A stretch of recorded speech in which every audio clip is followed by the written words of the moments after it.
Hello viewers, আজকে AC নিয়ে কথা বলবো। কিভাবে ফিটিং করা হয়। উপরে যে পয়েন্টটা দেখছেন ওটা দিয়ে ঠান্ডা বের হয় আর নিচেরটা দিয়ে গরম বাতাসটা নিয়ে নেয় আর কি। একটা ঘরের মধ্যে ঢোকায়, একটা ঘর থেকে বের করে আর কি। তো এটা আজকে টোটাল প্রসিডিউরটা আমরা দেখাবো, কিভাবে এটা কাজ করে এবং কিভাবে সেটিং আমরা প্র্যাকটিক্যালি দেখব। মোটা পাইপটা আমরা নিচের দিকে সেটিং করব এবং যেন কোনো লিক না করে, সেই জন্য আমাদের কি করতে হবে, ওখানে প্যাচ টেপ দিতে হবে। আর উপরের যে অংশটা দেখছেন ওখানে আমাদের নিচে যে স্ক্রু দিয়ে আটকানো আছে বাতাসটা, ওই গ্যাসটা যখন ছেড়ে দিব তখন পাইপটা সচল হয়ে যাবে, ওর মধ্যে ঠান্ডা জমা রয়েছে অলরেডি। তো ভিউয়ার্স, আমরা এখন আস্তে আস্তে কাজের দিকে হাত বাড়াই। এখন আমরা যে পাইপটি দেখাচ্ছি এটা দুই পাশেই একই রকম, একটি মোটা পাইপ একটি চিকন পাইপ। তো চিকন পাইপটা আমি আগেই বলেছি। এখন পাওয়ার কানেকশন নিয়ে কথা বলি। ইনডোর থেকে যে তিনটা কানেকশন বের হয়েছে, ইনডোরটা হচ্ছে আমাদের কিছুক্ষণ পর দেখাচ্ছে। এখানে আছে এল, তারপরে এন, তারপর গ্রাউন্ড বলে যেটাকে, I mean positive negative ground. এটা নিয়মটা এরকম। এখন ইনডোরে কানেকশনে আসি। ওখানে সেম সেম পাইপগুলো দেওয়া আছে ওর মধ্যে, পাওয়ার কর্ড এবং অন্যান্য সব কিছু ওখান থেকে লাইন বের হয়েছে। ওখান থেকে তিনটা ইয়ে আছে, কানেকশন আছে। যেমন হলুদটা যাবে ডান দিকে, যেটা গ্রাউন্ড বলে। আর পজিটিভটা হচ্ছে বাম দিকে এল, নিউট্রাল হচ্ছে পরেরটা, নেগেটিভ যেটাকে বলে সেটা হচ্ছে সবুজ। তো চলুন এখন আমরা ইনডোরে কানেকশন লাগানো নিয়ে কথা বলি এবং এটা প্র্যাকটিক্যালে লাগানো শুরু করি। এই পয়েন্টগুলো আমাদের সঠিকভাবে এই পাইপের মাধ্যমে লাগানো লাগবে।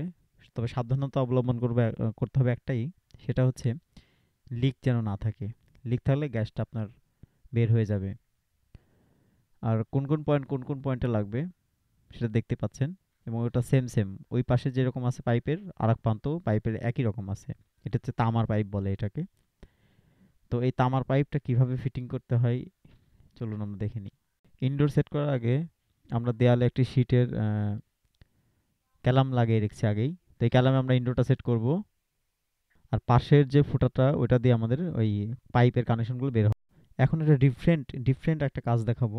ইনডোরটা আমরা লাগিয়ে আসছি, আর আমরা সিমেন্টের চালের উপরে এই এসিটা আমরা বসাবো। তো দেখবো এটা পারফেক্টলি কাজ করে কিনা বা এই ভাইব্রেশনে ভেঙে যায় কিনা। এটা খুবই দুর্বল একটি চাল। তো সিমেন্টের চালের উপর আমরা এটা এই কারণে বসাচ্ছি যে ঘরের মধ্যে বাতাসটা আমরা আটকানোর ব্যবস্থা করছি, যাতে বাতাসটা লিক না করে। তো ঘরে কতটুকু পারফেক্টলি কাজ করে এই জন্য আমরা এটা টেস্টমূলক দেখাবো। আর সবচেয়ে বড় কথা, আউটডোরটা যে ভাইব্রেশনে এই চালটা ভেঙেও পড়তে পারে। তো আমরা একটু রিস্ক নিয়েছি ছোটোখাটো।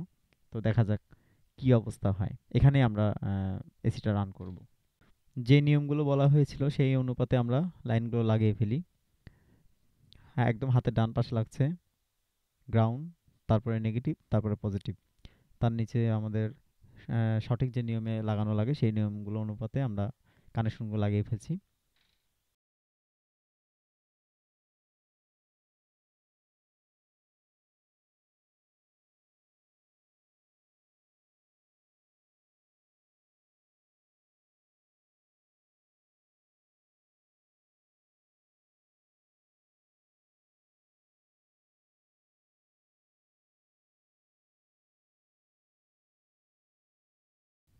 এবার আসছে পাইপ ফিটিং এর পালা।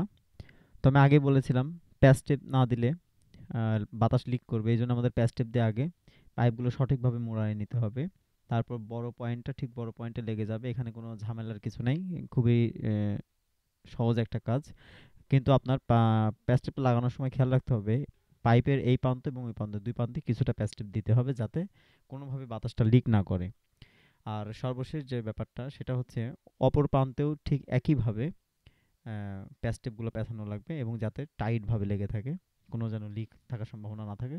তো আমরা এটা লাগাই ফেলি।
এই কাজটা করতে আমাদের বেশ কষ্ট হয়েছে। ঝুলন্ত অবস্থায় আমাদের নাটগুলো লাগানো লাগছে এবং প্যাচটা প্যাঁচানো লাগছে। তবে তারপর আমরা সাকসেস হয়েছি কাজটা করতে। দেখা যাক।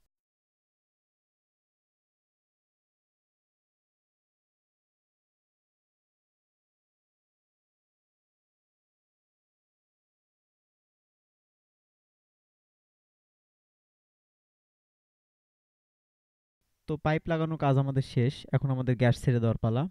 আমি আগেই বলেছিলাম ২টি পয়েন্টের ভেতরে একটি স্ক্রু আছে, যেটা আপনার বাম দিকে উল্টো দিকে ঘুরে আপনাদের গ্যাসটা ছেড়ে দিতে হবে। তো এখন আমরা গ্যাসটা ছেড়ে দিব, কারণ পাইপ লাগানো আমাদের পারফেক্টলি হয়েছে। এখন গ্যাসটা আমরা দুটাই বাম দিকে ঘুরে গ্যাসটা ছেড়ে দিলাম। অন করি এবং ভাইব্রেশনটাও হচ্ছে। খুবই রিস্কি একটা পরিস্থিতি মনে হচ্ছে, কারণ ভাইব্রেশনে যদি বাই চান্স ভেঙে যায় তাহলে সব ক্ষতির মধ্যে পড়বে। তো আশা করা যায় ভাঙবে না, এই কারণেই কারণ আমরা সেভাবে প্রোটেকশন দিয়ে নিয়েছি। তো এসি চালু হয়ে গেছে, এখন ঘরের ভিতরে কন্ডিশনটা কিরকম সেটা দেখে নেওয়া যাক। আমাদের কোনো প্রবলেম হয়নি কাজটা করতে এবং প্রপারলি বা পারফেক্টভাবে কাজ হয়েছে আমাদের। পারফেক্টভাবেই কাজ হচ্ছে, কোনো সমস্যা হচ্ছে না। 26 ডিগ্রি রুমের তাপমাত্রা ছিল, আমি 20 ডিগ্রি পর্যন্ত দিয়ে রাখছি। তো এখন অলরেডি 23 ডিগ্রি ঠান্ডা হয়ে গেছে, 23 ডিগ্রিতে নেমে আসছে। তো সবচেয়ে বড় কথা, আমাদের রুমের স্কোয়ার ফিটটা হচ্ছে 16 ফিট বাই 13 ফিট আমাদের রুমের জায়গাটা। তো সবকিছু অনুপাতে এখন দেখা যাক কি অবস্থা হয়।